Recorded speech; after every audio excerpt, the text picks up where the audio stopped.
Olhem só essas nuvens penduradas sobre o vulcão. Mas aqui existe uma prisão de segurança máxima.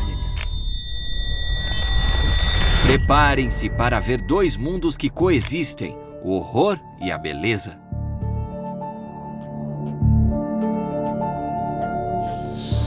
O que sinto aqui é difícil de descrever em palavras, pessoal. É uma concentração de horror, só isso. Vocês estão vendo essa linha amarela? Ninguém pode atravessar. Pra ser sincero, sinto pena deles. E depois eu me lembro que estamos falando de gangues extremamente violentas e que não vemos isso em outro lugar. Hoje visitarei a maior e rigorosa prisão do mundo, o lendário Secote, de El Salvador, onde o filho chora e a mãe não vê. Me pergunto quanto tempo vou aguentar. Há um reservatório com água para beber. Um recipiente, é só isso. Eu vou sair. É terrível. Se eu der um passo muito longo, uma corrente puxa a outra. Aqui estão membros da Mara Salvatrucha, considerada uma das gangues mais mortais e violentas do mundo. Primeiro você precisa assassinar um familiar. Isso é mesmo? É isso aí. Um familiar. Um familiar. Eu precisei conquistar respeito. Hoje vou falar sobre uma gangue que tomou conta de todo El Salvador. Por um tempo, esse país centro-americano foi considerado o mais perigoso do mundo. Eu acho que não tem salvadorenho que antes não tenha pensado em ir embora. Mas há alguns anos, grandes mudanças começaram a acontecer por aqui. É o primeiro lugar no mundo onde nos últimos 10 ou 15 anos eu vejo alguma esperança para o futuro. Agora, os criptomigrantes estão chegando em massa e até as vovozinhas usam bitcoins. Eu tenho 62. A senhora tem 62 sim. anos e usa bitcoins. Sim. Pessoal, chucrute à venda por bitcoins. Abri minha primeira wallet porque é mais conveniente estando aqui. Eu já tô preocupado com o meu dinheiro, gente. Vou percorrer os bairros marginais que foram considerados os mais perigosos do planeta. Eu não acho que seja uma boa ideia. Serão duas viagens paralelas. Um para o passado obscuro e terrível e outro para o futuro promissor, mais desconhecido. Pessoal, estamos em um país que há poucos anos era dominado por gangues. O nível de violência aqui era maior que em qualquer outro lugar do mundo. As pessoas se escondiam em suas casas enquanto criminosos andavam livres pelas ruas. Agora esse país é governado por um homem que se diz ditador rígido, que promete transformá-lo em um país próspero, como uma nova Singapura. Veremos o que ele fez até agora e o que ele pode fazer neste pequeno país. Vamos!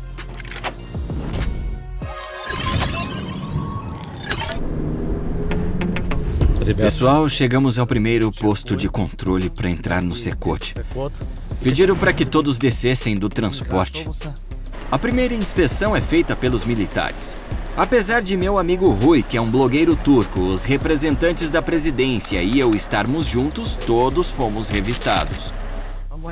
Eles verificam se estou portando alguma arma ou substância proibida. Mas na verdade, talvez por ser um blogueiro, não se esforçaram muito.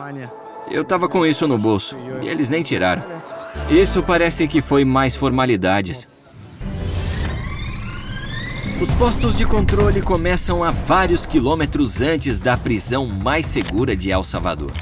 Acho que essa instalação tem mais segurança do que a do próprio presidente ou de qualquer cofre de banco. Vejam só que ainda tem sinal. Mas ao nos aproximarmos da prisão, o telefone para de receber sinal. O Secote está localizado a cerca de 50 quilômetros da capital de El Salvador, Formalmente é uma prisão para terroristas. Todos os membros das gangues Mara Salvatrucha, MS-13 e Barrio 18 são considerados como tal. O Secote, que quase já está lotado, pode abrigar até 40 mil prisioneiros. É guardado por 1.000 agentes penitenciários, supervisionados por 600 militares e controlados por 250 policiais. Assim, ninguém pode abusar do poder. Foi construído como uma instalação completamente autônoma, com fornecimento próprio de luz e água. Possui apenas uma entrada. Estamos nos aproximando agora, e a total sensação é de que isso não é uma prisão, mas uma espécie de base militar secreta e super protegida. Pessoal, chegamos à maior e mais segura prisão do mundo. E talvez aqui estejam os prisioneiros mais perigosos e infames do planeta.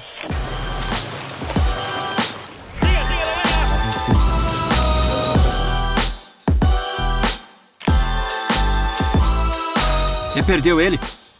Não, mas quase. As autoridades penitenciárias me permitiram voar com drones sobre o Secote. Mas é muito difícil, porque ele constantemente perde o sinal. Aqui as comunicações móveis são bloqueadas. Por isso, o controle remoto perde o drone. E eu sou obrigado a me levantar e buscar o sinal constantemente. É sério, gente, eu tô preocupado de perder ele. E isso é feito para que os prisioneiros não possam transmitir nenhum tipo de mensagem, nota ou sinal, absolutamente nada. Eles estão completamente confinados e isolados do mundo exterior. Eles não se comunicam com suas famílias. É proibido escrever, é proibido telefonar, nem sequer comparecem às audiências judiciais. Todas as audiências que precisam participar acontecem aqui mesmo.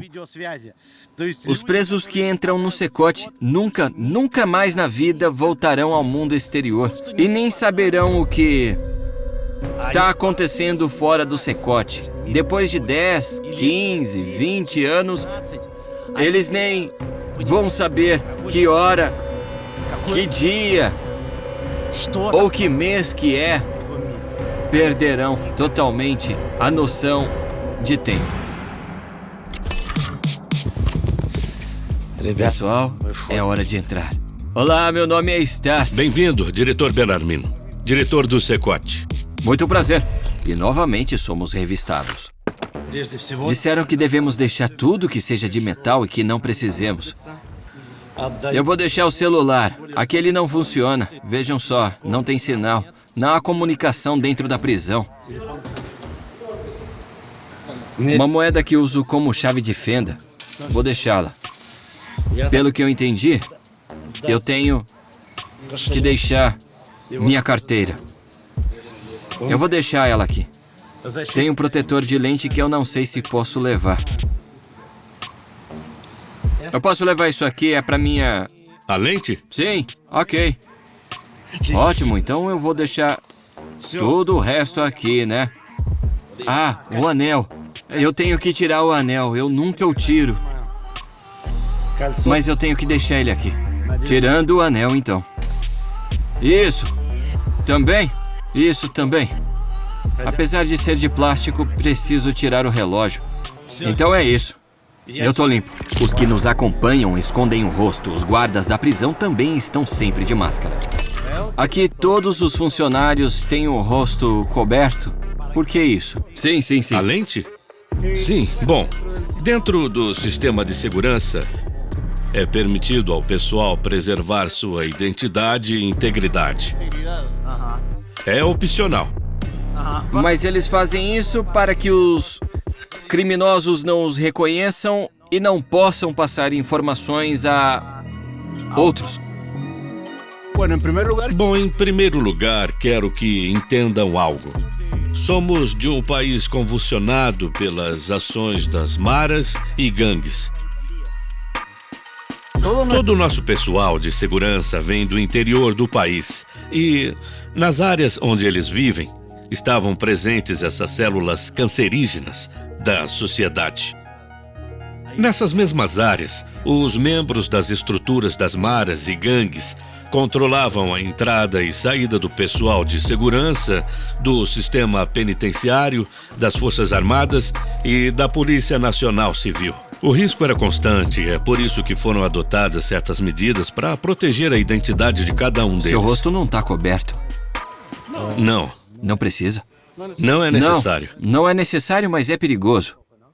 É um nível de risco que precisa ser assumido.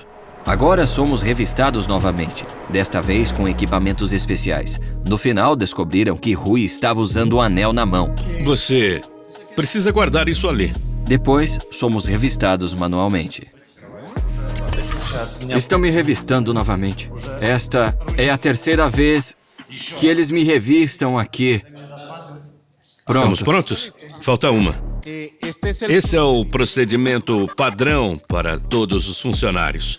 Pessoal de segurança, técnico, administrativo e visitantes. Oficialmente, eu tô limpo. Isso é especificamente para realizar todo o procedimento que acabamos de passar, mas com a população interna, todos aqueles que entram pelo secote.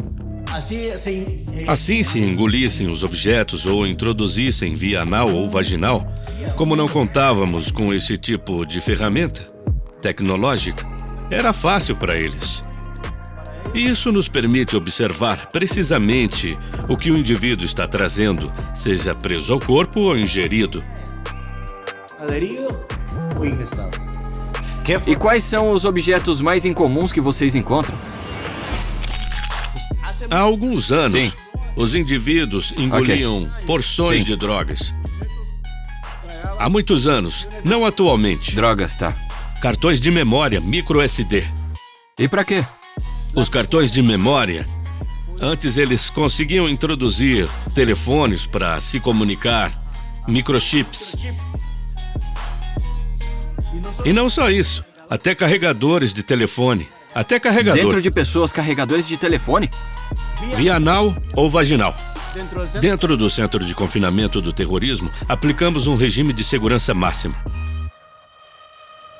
Todos os internos aqui são membros ativos de maras e gangues, catalogados como de alta periculosidade dentro de todo o nosso sistema.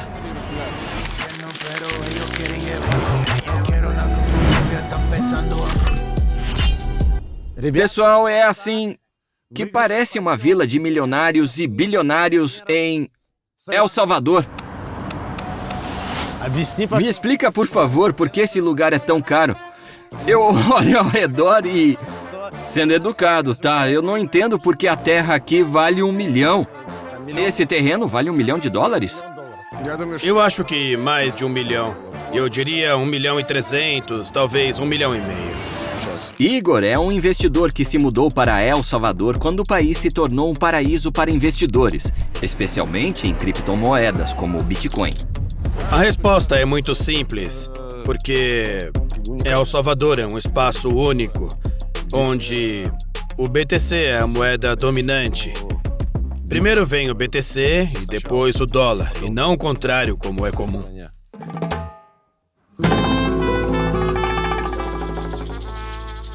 Estamos em El Zonte, uma pequena praia na costa do Pacífico com areia vulcânica, não muito longe da capital de El Salvador. Há poucos anos, essa pequena localidade apareceu em todos os noticiários do mundo. Olá, pessoal! Essa semana vamos falar sobre Bitcoin Beach, uma pequena vila em El Salvador chamada El Zonte. Bitcoin Beach é um paraíso para entusiastas de criptomoedas de todo o mundo. Este é o primeiro país a aprovar o Bitcoin como moeda legal. Por sinal, a segunda moeda mais usada neste país desde 2001 é o dólar americano, já que eles não têm moeda própria, embora no início as criptomoedas não tenham sido bem aceitas. Vocês aceitam Bitcoin? Não. Certo. Você aceita Bitcoin? Não. Certo. Bitcoin? Não, também não. Houve até protestos contra o Bitcoin, onde caixas automáticos de criptomoedas foram queimados. Mas as pessoas a favor das moedas descentralizadas se apressaram em viajar para El Salvador. El Zonte acabou se tornando algo como sua capital. Pelo visto, os preços aqui começaram a competir com os de Singapura. Esse deve custar 1,5 ou 2 milhões de dólares. 2 milhões de dólares? Com uma construção nova, sim. Se for mais antiga e precisar de reforma, então 1,5 milhão. Em Elzonte, os preços são altos e continuam Sim. subindo. Uau! Então, os preços aqui não são nada acessíveis. Sim, não são. Elzonte agora é a área mais cara de El Salvador. Ou pelo menos uma das mais caras. Mas só vejo arame farpado e muros de cimento. Aqui só construíram um muro, sem nenhuma decoração. É estranho. Talvez, pode ser sim. É engraçado ver arames farpados e muros de cimento. Mas ali, na verdade, tem uma pista de skate. Sim. Me conta, quem são as pessoas que compram essas casas por 1 milhão de dólares? Elas compram com Bitcoin? De onde elas são? De todo mundo, de todo lugar. Especialmente dos Estados Unidos, Canadá e da Europa. Espera um pouquinho, olha ali. Você diz que esse terreno horrível custa 1 milhão? Sim, é bem possível. Depende do tamanho, mas eu duvido que encontre algo por menos de 1 milhão. Ainda não parece luxuoso, mas em questão de meses vão construir edifícios de luxo com apartamentos para usuários de criptomoedas no lugar destas cabanas de pescadores.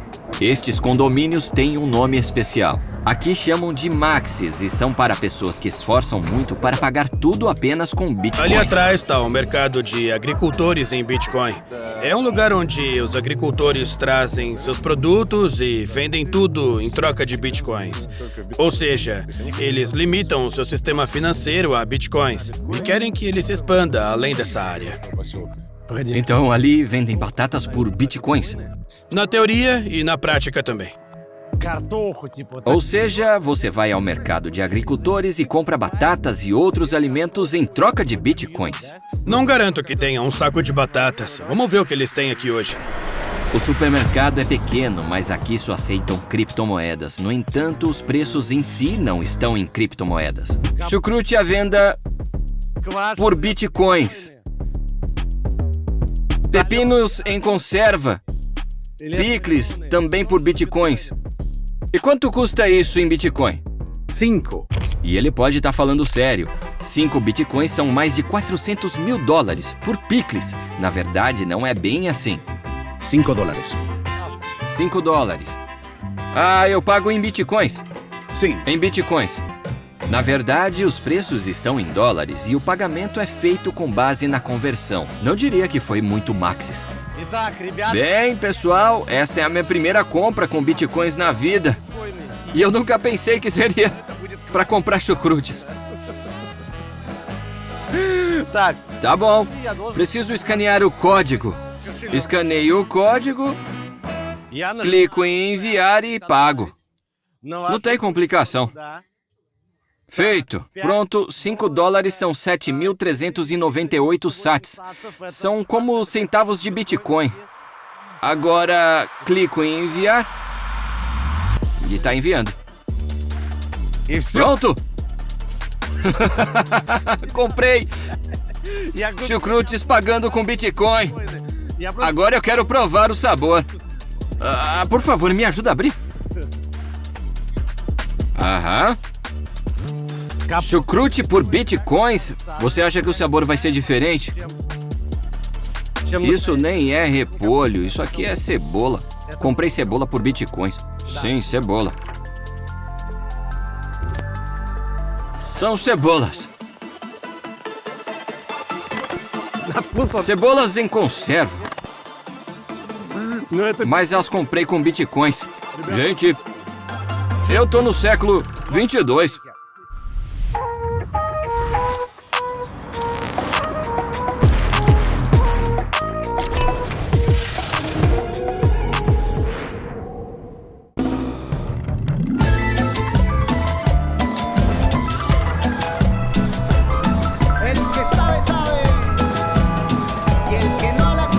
Fora desses supermercados, o Bitcoin está sendo mais aceito em El Salvador. Pessoal, eu vou comprar um hambúrguer com cripto e me pergunto se eles vão aceitar essa moeda.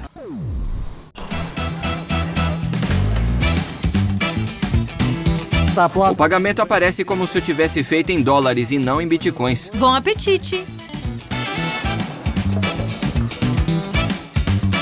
Sem gosto, mas eu fiz com Bitcoin. A verdade é que em um mercado normal não consegui pagar assim e acho que nem todos entenderam o que eu estava falando. Eu posso comprar aqui com Bitcoin? Eu queria gravar comprando com Bitcoin. Não, aqui não. Bitcoin. Você conhece Bitcoin? Pagar com Bitcoin. Sim, mas não. Eu ficaria surpreso se em uma feira como esta aceitassem Bitcoin. Este é o centro da capital de El Salvador. Bem perto da praça principal está esta rua com bancas de verdura. Vejam isso, pessoal. Nesse lugar só tem sapateiros.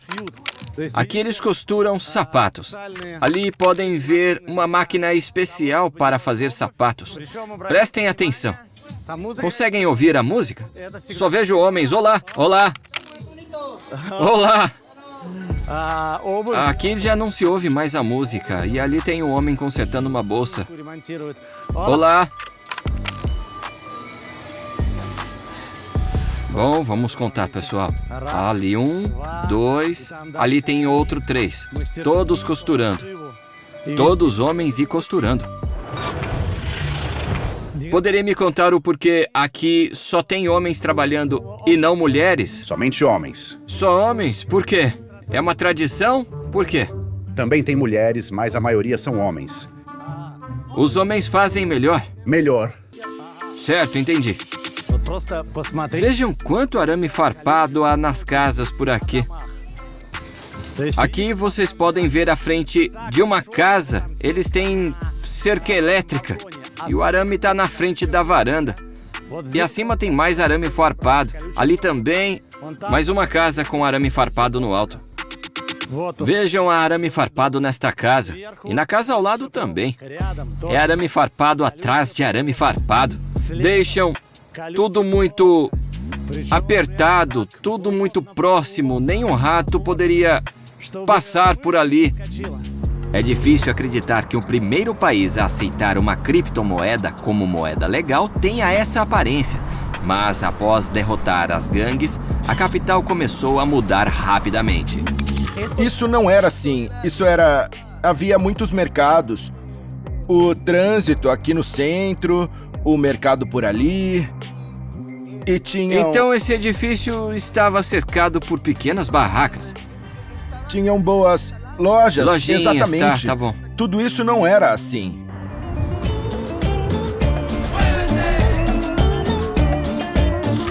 Esta é a praça principal de São Salvador. Assim era o centro há alguns anos. Os edifícios antigos estavam cercados por barracas de vendedores informais.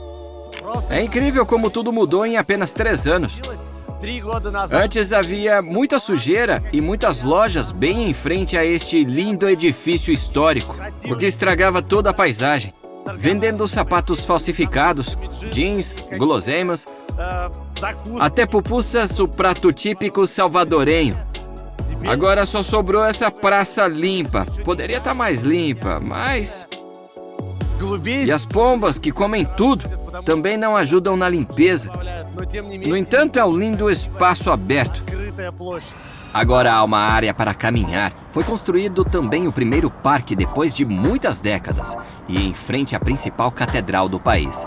Agora há uma biblioteca completamente nova. Para um país que leva o nome de Jesus Cristo, já que Messias significa Salvador, e isso é muito simbólico. Napoleão me leva até essa biblioteca. Reparem no tamanho dessa fila para entrar na biblioteca. Isso é sede de aprender. Não só de aprender, mas também de ar-condicionado, salas limpas, sofás confortáveis e lindas plataformas de observação. É um lugar para ir com as crianças. E o primeiro andar dessa biblioteca é um andar próprio para as crianças. Há aqueles que vêm fazer a lição de casa, outros para tirar uma soneca, e as crianças podem brincar. Aqui as crianças podem vir brincar o quanto quiserem. Claro, tudo isso é grátis. Assim, as crianças têm menos chances de se envolverem com gangues. Atualmente, saber usar um computador e jogar videogames também é tão importante quanto a ler, entender e escrever. Para aqueles que acham que as crianças devem ler mais do que jogar, para cada hora que elas jogam no computador, cada uma dessas crianças precisam fazer 1 hora de leitura.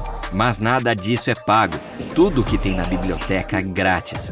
Está sendo implementado um jeito para que os jovens e as crianças possam se distrair e ficar longe dos maus caminhos. Vejam ali, aqueles meninos estão lendo. E aqui tem alguns estudantes. Olham quantos estudantes. Pelo que dá para ler nos hidrantes, dá para saber quem construiu esta biblioteca. Talvez seja muito difícil para muitos de vocês entenderem a magia desse lugar. A maioria de nós sabe o que é uma biblioteca. Mas imaginem só quem vive em uma favela, numa zona pobre, em uma casa com paredes feitas de chapas de zinco, que compartilham um quarto com seus irmãos e irmãs, e com seus pais, e às vezes cortam a água e também a energia. E a sua vida é difícil por conta de falta de dinheiro. E então, eles vêm aqui. Encontram ar-condicionado, mesas limpas e bonitas, muitos livros, uma vista para um parque lindo. E isso é magia real, e eles não vão querer ir para casa. Então, isso é o refúgio da realidade. Algumas pessoas vêm até só para sentar e conversar. Algumas vêm aqui para dormir, e eu entendo. Vêm para relaxar e experimentar esse luxo e conforto. Isso é magia. Aqui também há clubes de robótica, modelagem em 3D ou realidade virtual. Eu queria ir embora por causa dos meus filhos, pela situação perigosa. E eu não sei, mas de maneira certa eu queria ver se havia alguma oportunidade de trabalhar em outro lugar para ficar tudo bem. Mas depois não foi necessário. Sim. Apesar de tudo, a vida aqui é muito boa. Aparecem boas oportunidades. Ou seja, o país mudou e a minha vez chegou. Então, eu não tenho a necessidade de querer ir embora. E você não tem medo disso tudo voltar a ser como antes? O medo sempre existiu. O medo sempre vai existir.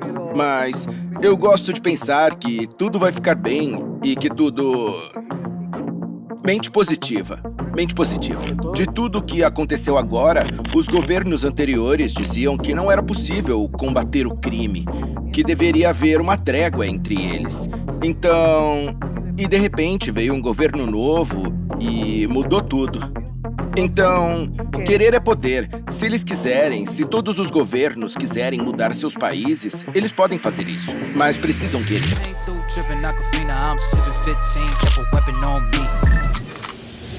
As autoridades de El Salvador chegaram à trégua com as gangues e negociaram com elas várias vezes. Muitas foram negociações secretas, mas outras foram bem públicas. A última dessas negociações foi em 2012. E foi uma situação estranha. Ou seja, parecia que se tratava de negociações entre países em guerra para a paz. Ou seja, os líderes dos grupos criminosos anunciaram seus termos em frente às câmeras. Nós pensamos em um mecanismo, um projeto como esse chamado Prevenção do Crime. Quem mais de nós conhece as causas subjacentes, os motivos e as circunstâncias que nos levaram a isso? Convidaram até jornalistas para as prisões que retiraram o poder e falaram seus termos. E depois, no final de tudo, esses bandidos estão sentados à mesa líderes da MS-13, o líder do Barril 18 e representantes do governo. E demais bandidos. Isso significa que estão todos com aquelas pastas douradas, assinando acordos, trocando papéis, apertando as mãos tão seriamente que sim, isso é tudo. Agora a paz foi concluída. Dizem que Bukele também tentou inicialmente negociar com as gangues e chegar a algum tipo de acordo secreto. Mas depois ele sentiu que isso seria improdutivo, então transferiu todos. Quando tudo terminou, Napoleão foi um dos primeiros no país a se envolver com criptomoedas. Primeiro abriu um negócio de táxis, onde eram aceitos bitcoins, e depois outros. Ele me ensina a usar uma carteira criptográfica. E claro que eu vou precisar de um aplicativo específico, certo? Sim. Em poucos minutos, registrei a minha primeira conta em Bitcoin sem precisar inserir nenhum tipo de informação especial. E como posso colocar dinheiro aqui? Clique em obter. Obter, certo. Deixa eu abrir. Um momento para traduzir o que diz. Agora, $1. eu vou te enviar $1. Acabei de fazer isso. Aqui está. Uau! Aí está o seu dólar. Uau, mas eles não sabem o número do meu telefone, nem o número da minha conta, nem o número do meu passaporte. Só você precisa saber disso, porque é seu dinheiro, certo? Não é? Tá bom. Mas o que vai acontecer com esse dinheiro? Pessoal, é a primeira vez que eu tô usando isso. Funcionou imediatamente, mas o que acontece se eu perder o celular ou perder a minha conta? Como que eu faço para recuperar? Recuperar o seu dinheiro? Recuperar o meu dinheiro todo. Para recuperá-lo é preciso vinculá-lo. Veja, nessa carteira há uma opção que permite inserir o seu e-mail para, posteriormente, recuperar esse dinheiro na sua conta. Não é necessário inserir dados, só o seu e-mail. Uma vez que vincule, você poderá recuperar suas coisas. Se perder o seu celular, basta inserir seu e-mail novamente e o dinheiro aparecerá de novo. E daqui eu posso enviar meus bitcoins para qualquer pessoa no mundo? Sim, para Sério? quem você quiser. Para qualquer carteira Bitcoin? Para qualquer um. Uau! Pessoal, eu não esperava que isso acontecesse. Vamos revisar isso. Acabei de criar uma carteira Bitcoin. Não me pediram meu endereço, meu número de telefone, meu passaporte ou nenhuma informação. É sério, eu posso enviar bitcoins para qualquer lugar. Eu acho que esse é o futuro das transferências internacionais. Por isso, as autoridades de muitos países proíbem as criptomoedas, pois não podem ser controladas, o que as torna um meio de pagamento muito ideal, não só para pessoas honestas, mas também para criminosos. Além disso, manter dinheiro em Bitcoin por muito tempo é perigoso, pois sua taxa pode não só crescer, mas também pode despencar a qualquer momento, pois apenas $1 pode virar 30 centavos. O interessante é que é possível retirar e depositar dinheiro em uma carteira Bitcoin em El Salvador, em caixas eletrônicos especiais. Se você inserir dólares, recebe criptomoedas em sua conta. Ou vice-versa. Muitos moradores de El Salvador usam criptomoedas para receber transferências de familiares nos Estados Unidos. Com Bitcoin, você não paga a remessa. Neste caixa eletrônico, encontrei esta senhora sacando bitcoins. Então, meu sobrinho, ele me envia dinheiro assim. E às vezes eu pago com isso lá no supermercado para comprar alguma coisa que eu esteja precisando. Assim é como eu uso, mas depende de cada um, né? Tengo que salir de aqui, não tenho para onde darle. Tengo que salir de aqui, não tenho para onde darle. Eu não posso dizer que esta seja a biblioteca mais sofisticada que já vi na vida. Já visitei outras com muitos outros volumes, sistemas de arquivos avançados e uma estrutura até linda. Mas esta é, sem dúvida, a biblioteca mais influente que já vi. Esse grandioso lugar mudou este país. Você conhece alguma biblioteca que seja tão moderna igual a essa aqui? Deixe nos comentários. Eu quero, talvez, eu mesmo visitar elas.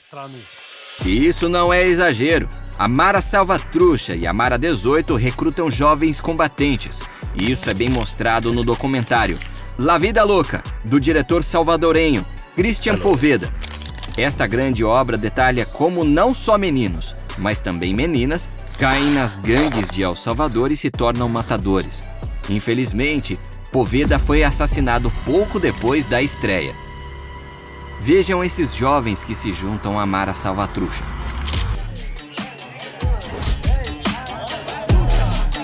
Muitos aqui têm menos de 14 anos. Eles prendem a gente por 3 ou 6 meses. Quanto tempo a gente poderia ficar preso por estar numa gangue? Bom, em 6 meses a gente sai e sai ainda mais revoltado. E você nem pode imaginar o que a gente vai fazer. A gente vai matar muita gente. A primeira iniciação em uma gangue é uma surra. O recém-chegado é espancado pelos mais velhos com toda a força possível. Para entrar na Mara Salvatrucha, ou MS-13, você deve aguentar 13 segundos. Na gangue 18, 18 segundos. Após passar, o recruta ganha o direito de fazer uma tatuagem e mostrar o seu sinal com os dedos. Mas isso vai além. E é verdade que para entrar na gangue precisa matar alguém? Sim, é verdade. Para controlar o território, você tem que matar alguém. E quantos você matou? Eu não lembro exatamente quantos eu matei. Mas primeiro você precisa matar um familiar, certo? É isso aí, E sim. quem você matou? Eu não vou falar, mas eu preciso controlar o território para a gangue. E o único jeito de você poder provar isso é matando alguém. Este é um membro da gangue MS-13, um dos dezenas de milhares de prisioneiros do Secote, e me mostra suas tatuagens. MS-13. Sim, é isso mesmo. Você é da MS-13. Sim. Como a maioria dos líderes deste grupo, ele chegou a El Salvador vindo dos Estados Unidos, do estado mais rico da América, Califórnia, e da sua cidade dos sonhos, Los Angeles. A minha primeira passagem com a polícia foi quando eu tinha 11 anos. Nos Estados Unidos, certo? Isso, na Califórnia. Na Califórnia. É. Onde? No norte de Hollywood. Você pode abaixar isso? Fique tranquilo. Colinas de Hollywood. Norte de Hollywood. Isso. É um lugar lindo pra estar. Isso aí. Você sente falta da Califórnia? Sim. Sabe, eu já tô aqui há muitos anos. E eu sei que eu cometi as piores coisas pra ficar tanto tempo assim aqui. E eu lamento ter feito tudo, mas agora eu não posso fazer mais nada a respeito. Eu só quero dizer aos jovens que estão nesse caminho que mudem de vida. Vão pra escola, passem mais tempo com suas mães, escutem a sua mãe, escutem seu pai. Nem todo mundo sabe apreciar as coisas simples, mas lindas que tem na sua vida. Eu, por exemplo, vivi muitas coisas, boas e ruins. Eu já vi de tudo, fiz de tudo e, sinceramente, me arrependo de tudo que fiz de ruim nessa vida. Tudo que eu fiz de ruim e o que eu disse. Ei, como você se chama? Mike. Ano de 1992, Los Angeles. A polícia prendeu uma criança e procura por tatuagens de gangues. Quem controla aqui? MS. Este é o começo de uma grande perseguição em Los Angeles. No início dos anos 90, as autoridades decidiram limpar a cidade. A Mara Salvatrucha, na verdade, começou como uma gangue fraca e sem direção clara em Los Angeles. Muitos criminosos da América Central iniciaram suas operações na América do Norte porque o crime estava em seu auge. Os Bloods e os Crips eram as gangues mais famosas da época, mas desde então se tornaram rivais. Outros criminosos que surgiram nesse período foram os dos cartéis mexicanos, que nunca deixaram de tentar se expandir por todo o continente. Mas o caso da Mara Salvatrucha é algo nunca visto antes. O governo federal também não ficou parado. Está expulsando milhares de membros de gangues acusados de cometer crimes. No ano passado, essa agência reportou a deportação de 400 mil pessoas. Este é um recorde. A maioria dos deportados enviados para El Salvador são membros da mesma Mara Salvatrucha. Imaginem, milhares de criminosos são transportados simultaneamente de avião para um país com uma população de 5 milhões de pessoas. Ao mesmo tempo, o próprio país acabava de sair de uma guerra civil que durou 13 anos e transformou este pequeno país em um campo de hostilidade entre os blocos socialistas e capitalistas, deixando para trás, infelizmente, milhares de mortos. El Salvador provou ser um ambiente ideal para o crescimento de grupos criminosos, e assim continua sendo até hoje. Nos bairros de El Salvador, os membros das gangues acharam um novo recruta. Seu apelido é Ratoncito, e ele tem apenas 9 anos. Hoje ele fez sua primeira tatuagem. Bem-vindos ao novo El Salvador. A guerra civil terminou, mas a guerra entre gangues está apenas começando. Os membros das gangues eram pobres e não tinham dinheiro para comprar armas de fogo. Então a principal arma da Mara Salvatrucha era o facão. Depois de assumirem o controle das ruas em El Salvador e transformar o país em sua base de operações para o narcotráfico, a MS-13 voltou para os Estados Unidos mais forte do que nunca. Agora eles são um grupo internacional com presença em toda a América Central e do Norte, além do continente europeu, onde membros da MS-13 são constantemente capturados. Atualmente, controlam o fornecimento global de drogas, armas, o tráfico de imigrantes da América do Sul para os Estados Unidos, além de extorsão e sequestro. A palavra Mara, que agora significa qualquer gangue em El Salvador, veio de Hollywood, que em 1954 foi lançado aqui o filme de culto A Jungla Desnuda.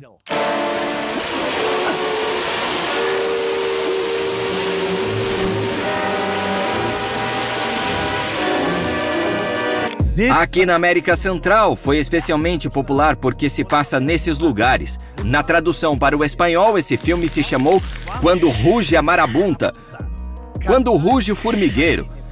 E desde então, a palavra marabunta foi atribuída aos adolescentes quando queriam se reunir.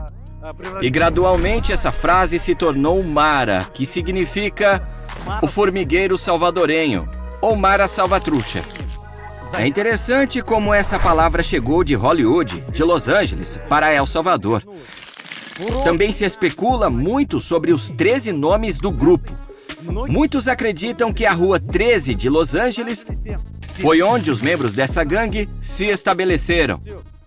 Essa versão é expressa pelo ex-presidente Maurício Funes. Isso é uma inconsistência, porque não existe a Rua 13 em Los Angeles. O grupo MS-13 apareceu nessa interseção, James Weed Boulevard e Western Avenue.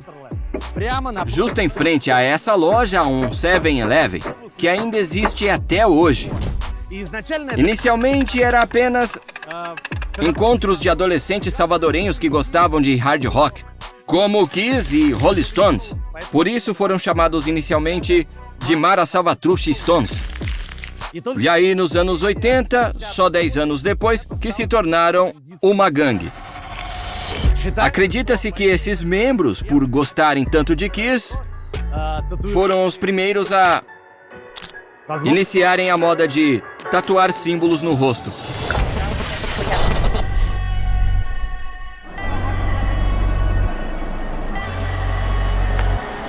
Pessoal, estamos entrando na prisão e a primeira coisa que vejo... a quantidade de guardas armados. Este é o módulo 4. Pessoal, desculpas, pois o som original ficou ruim devido aos dispositivos de bloqueio de comunicação. Porém, na dublagem, vocês não vão perceber. A única coisa que os prisioneiros têm dentro das celas é a sua roupa de cama, um balde de água que eles usam para se lavar ou dar descarga no vaso sanitário e a água que consomem. Então nunca os tiram daqui?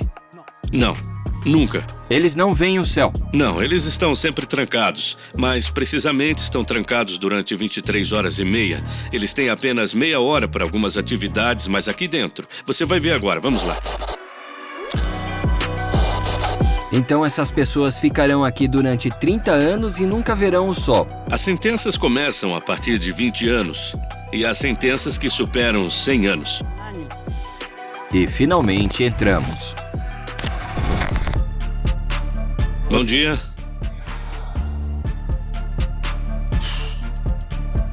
Pessoal, que loucura esse lugar. Havia um silêncio arrepiante aqui. Mas, assim, todos se levantaram quando o diretor disse bom dia. Há várias pessoas com câmeras documentando tudo o que acontece aqui. Tudo que eu vejo são rostos com camisas brancas e pessoas extremamente imóveis. Quando me aproximei das celas, os prisioneiros simplesmente me olharam sem se mover. Nenhum deles me disse nenhuma palavra, e eu só conseguia sentir um pouco de medo enquanto estava lá.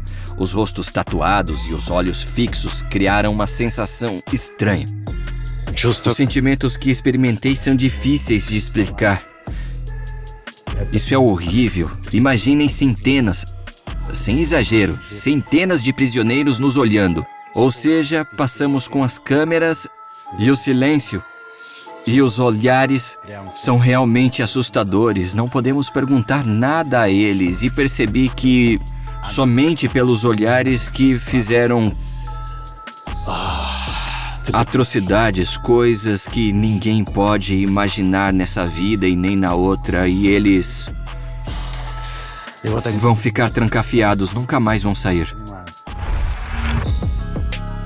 Por que nenhum deles nos diz nada? Não tentam gritar algo como: "Ei, diga pra minha mãe!" Isso faz parte da ordem e parte da disciplina que foi estabelecida aqui. Se você e eu estivermos andando e conversando no corredor, eles devem ser muito disciplinados. E o melhor é que eu não preciso pedir, pois eles sabem que os princípios básicos da prisão de Secote, a prisão de segurança máxima, são ordem, controle e disciplina. Se tentassem falar algo pra mim agora, o que aconteceria com eles? Eu não permitiria. Como não permitiria? Eles sabem como. Ao sairmos, serão aplicadas sanções por descumprimentos das instruções. E quais sanções seriam essas? Vamos ver. Podem ser várias. Existem medidas descritas em nossas instruções de acordo com a lei.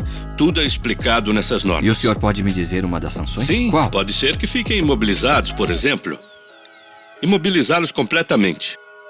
E é por isso que não tentam me dizer nada. Sim, eles seguem o regime. Aqui só nós temos o controle. Vê essa linha amarela? Ninguém deve cruzá-la. Até os guardas estão atrás dela, porque essa é a normativa aqui. Além disso, as portas são reforçadas e têm fechaduras blindadas e muito grossas, e seriam muito difíceis de quebrar. É mais para o caso de alguém tentar libertá-los, já que essas portas são o suficiente para contê-los. Embora o fato que elas intimidem um pouco. Pelo que me disseram, os prisioneiros só podem sair das celas por apenas 30 minutos por dia. No final do corredor, podemos ver esses prisioneiros fazendo alongamentos. É assim que eles desfrutam dos 30 minutos diários que eles têm.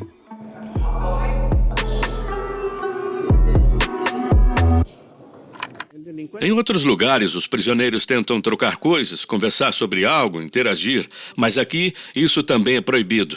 Por isso, nossos funcionários vigiam permanentemente. Eles monitoram 24 horas por dia. Sim, isso, 24 horas. Sem descanso. Mas fora do Secote.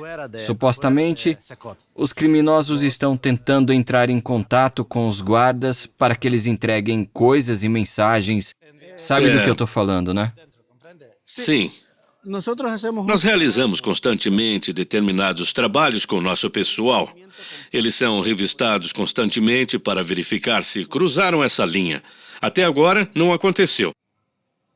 Temos nosso próprio serviço de inteligência.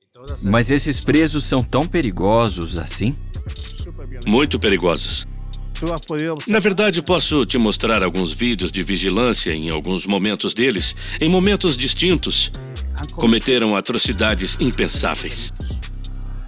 Esse é outro nível diferente. Completamente diferente. Por isso foi necessário mudar nossas leis e parar de tratá-los como simples membros de gangues.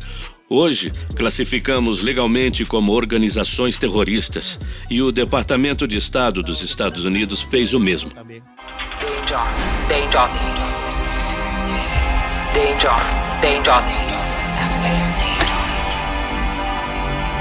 E quantos presos tem em cada cela? Cada cela tem espaço suficiente para 80 pessoas, mas o número varia, às vezes a menos, às vezes para mais. São mais que 80? Sim. Aqui se pensa muito bem na hora de juntar membros de diferentes gangues, e assim para evitar qualquer tipo de conflito.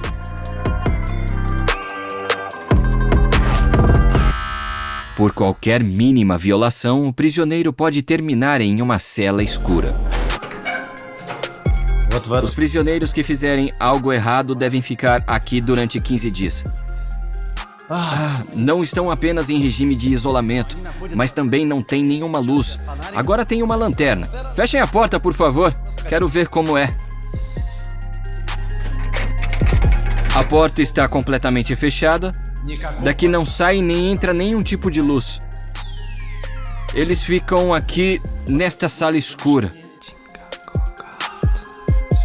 Eles se deitam em essa cama dura de concreto.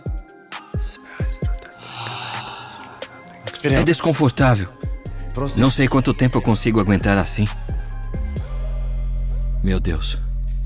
Eu vou desligar isso. Pessoal, isso é realmente desesperador. A única coisa que consigo ver é a fresta. Embaixo da porta aqui reina um silêncio inquietante. E eu não consigo imaginar o desespero que a pessoa que fica 15 dias aqui sem luz sente. Vou acender a lanterna. Olhem só isso, eles usam aqui para tomar água e tomar banho. O diretor também disse que a usam para dar descarga no vaso sanitário. Essa água vem por um único tubo ali, que fornece água para os prisioneiros, ou seja, os guardas nem vêm aqui para encher esse tanque. Eles bebem dessa reserva.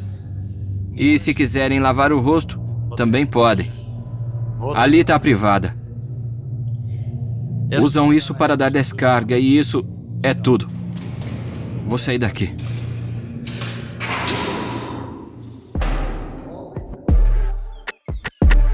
Vou ressaltar algo aqui, tá? Nenhum prisioneiro tem direito de se comunicar com outra pessoa, não podem se comunicar com seus familiares ou amigos, não podem escrever cartas, não tem nenhum tipo de recreação além dos exercícios que fazem aqui, nem sequer podem sair para ver a luz do sol. Na verdade, sabem se é dia ou noite pelo reflexo da luz no chão. Além de não terem nenhum direito disponível para eles, nenhum ativista de direitos humanos tem permissão para vê-los, conversar ou fazer perguntas. Não podem ser visitados por ninguém de fora. Nenhuma organização tem poderes ou algo para fazer aqui. Nada. Os únicos direitos são alimentação e saúde, e a possibilidade de sobreviverem aqui.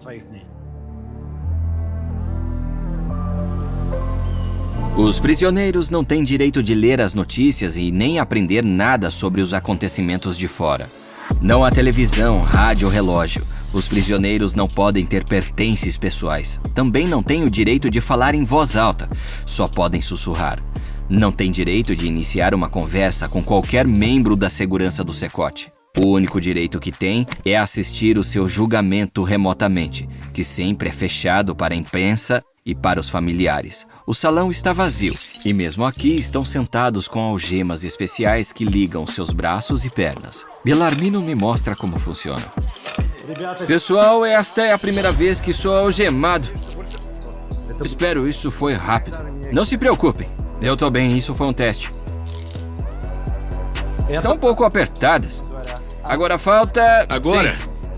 O oficial não é quem se abaixa. O prisioneiro deve levantar os pés, então vire-se por ali. Não, ao contrário, tá. Isso. Entendi. Vamos?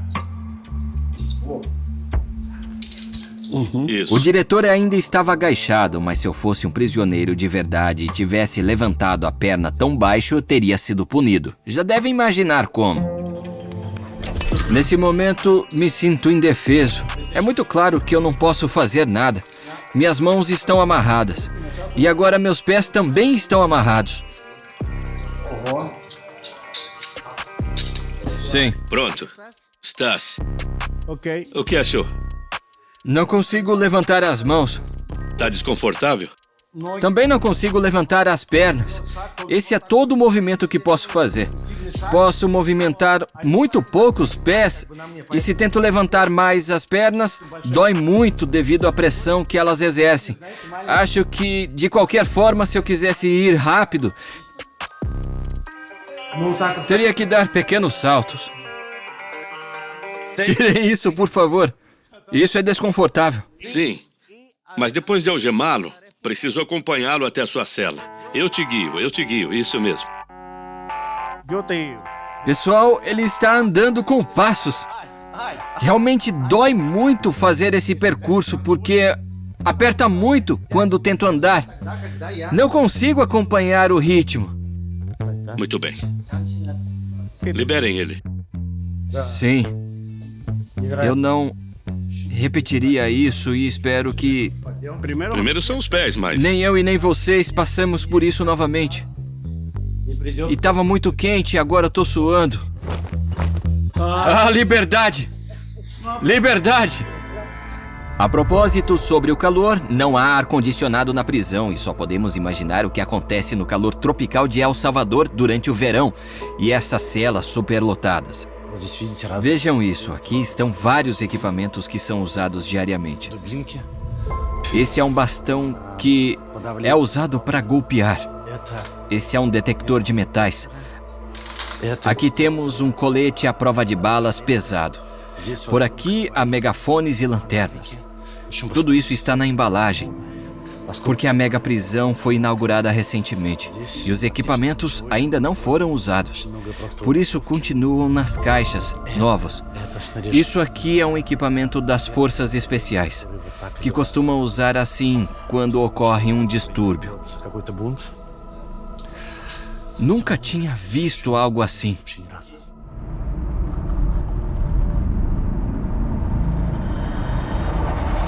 Os prisioneiros aqui também não têm direito a comer carne, só arroz, macarrão e uma tortilha. E esta dieta muda todos os dias? Não, de jeito nenhum. Não? Sempre a Todo mesma dia coisa. é a mesma coisa? Ou nos finais de semana ela muda? É a mesma? Todo dia. Igual, todos os dias são iguais. É igual. Belarmino me convida a experimentar. Bom, primeiro temos uma tortilha sem nada. Eles servem da maneira mais simples possível. Vamos provar o macarrão. Desculpe. Nada mal. Até que eu gostei. Mas não tem nenhuma proteína? Isso. Não tem carne. Sem carne e sem frango. Não tem frango aqui. E algum dia eles recebem carne ou frango? Essa é a dieta constante dos prisioneiros. Não, nada. Então não tem carne e nem frango. Não, nunca. Eu entendi.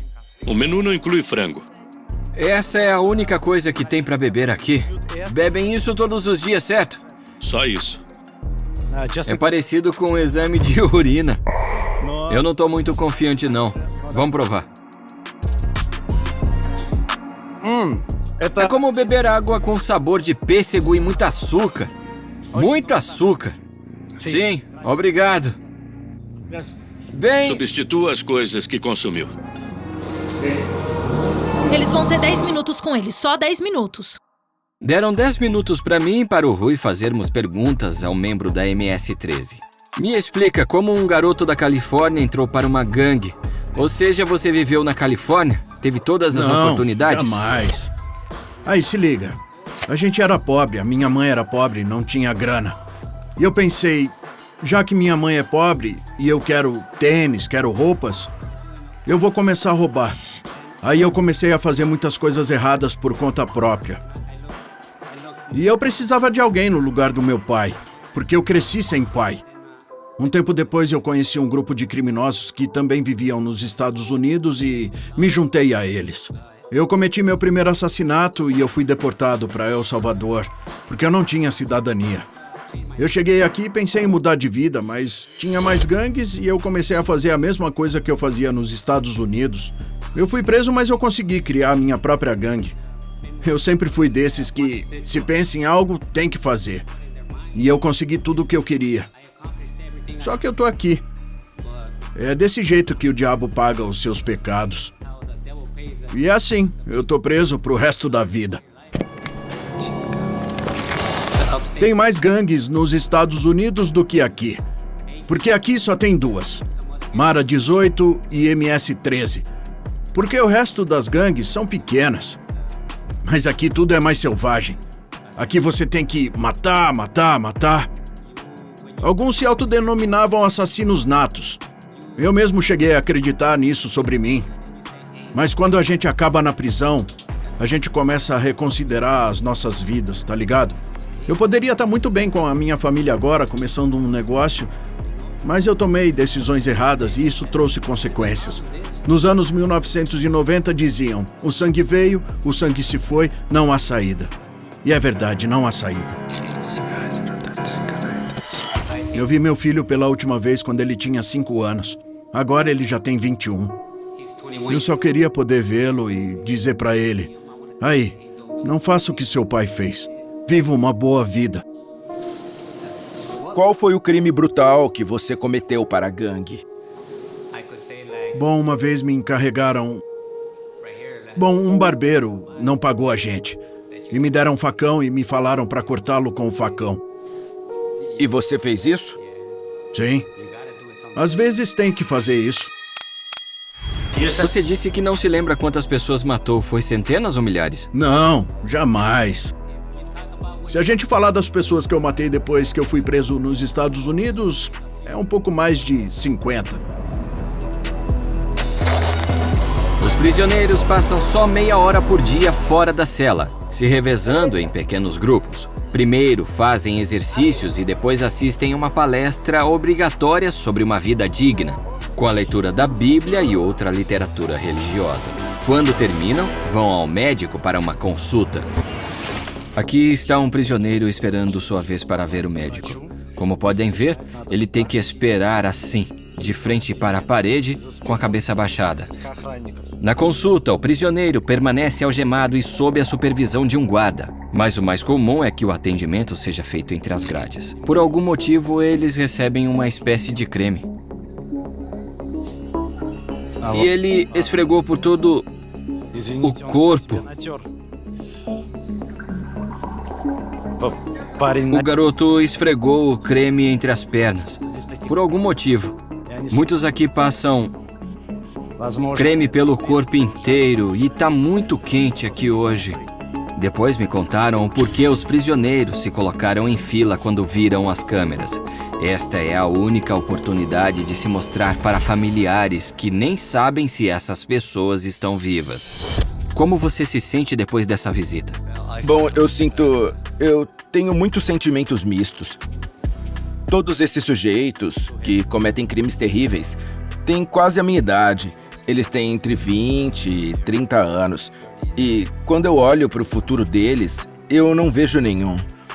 Eles têm esperança e eu sinto muito por eles. Mas eu também lembro que fizeram coisas terríveis e imperdoáveis.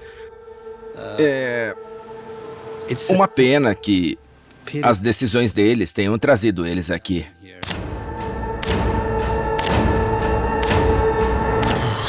Tenho uma sensação estranha depois de visitar o Secote.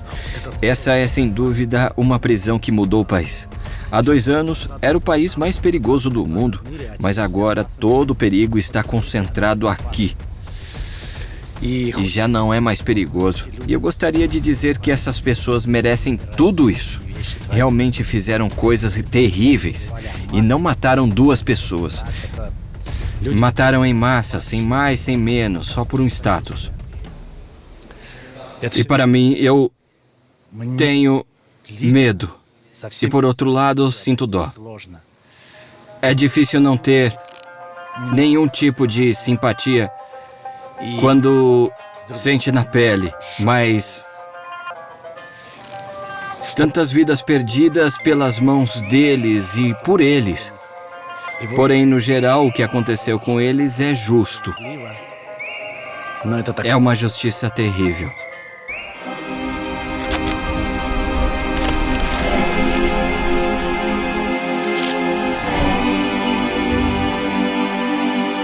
O que acham dessa justiça?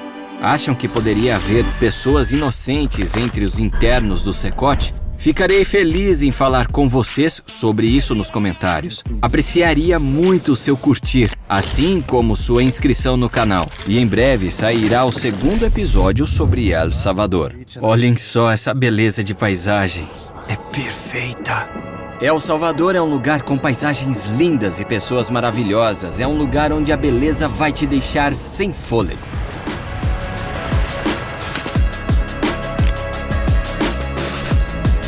E eu não parei de comer coisas deliciosas. Entraremos em áreas que só podemos ir com militares. Olha, eu vou filmar tudo isso, tá? E se os seus rostos aparecerem, eu oculto. Exato, não podemos aparecer no vídeo. E no final das contas, foi assim que o presidente salvadorenho Nayib Bukele respondeu às acusações da mídia dos Estados Unidos e do Reino Unido que os direitos humanos estavam sendo violados no Secote. A propósito, contarei mais sobre o próprio Bukele no próximo episódio. Por enquanto, ficamos por aqui. Obrigado! Vamos! Você espera que nós, sendo salvadorenhos e cidadãos de segunda classe, morramos? Devemos permitir que os criminosos matem nossas famílias, nossos filhos, só porque devemos respeitar os ideais deles sobre o que é a democracia? Se seguirmos o conselho de vocês, nos matarão sem pensar. Tivemos derramamento de sangue aqui por 50 anos, graças às políticas importadas do seu país. Porque o seu país nos ensinou nos anos 1980 o quê? Lutem. Vocês devem lutar contra a União Soviética. Não precisávamos disso, de jeito nenhum. Mas o que vocês fizeram? Vieram para El Salvador e nos obrigaram a lutar entre nós, irmão contra irmão. E 85 mil salvadorenhos morreram por causa disso. Outro 1 milhão se tornou refugiado. Foram para os Estados Unidos. Lá criaram gangues e nos enviaram para cá. Agora estão aqui. E vocês nos enviam novas instruções. Desde então, as gangues cresceram e começaram a aterrorizar o país. Nos tornamos a capital mundial da morte. Ninguém conseguiu lidar com essa situação. Recebemos conselhos de várias organizações, da ONU, da União Europeia, dos Estados Unidos, mas nenhum deles funcionou. O resultado? Mais sangue, mais confrontos, mais mortes. Então tomamos a decisão de resolver o problema por conta própria. E agora somos o país mais seguro do hemisfério ocidental. E de repente, vocês aparecem dizendo que não gostam e que deveríamos ter seguido as soluções que vocês consideravam certas. Por quê? Porque meu povo e eu deveríamos agir para agradar vocês.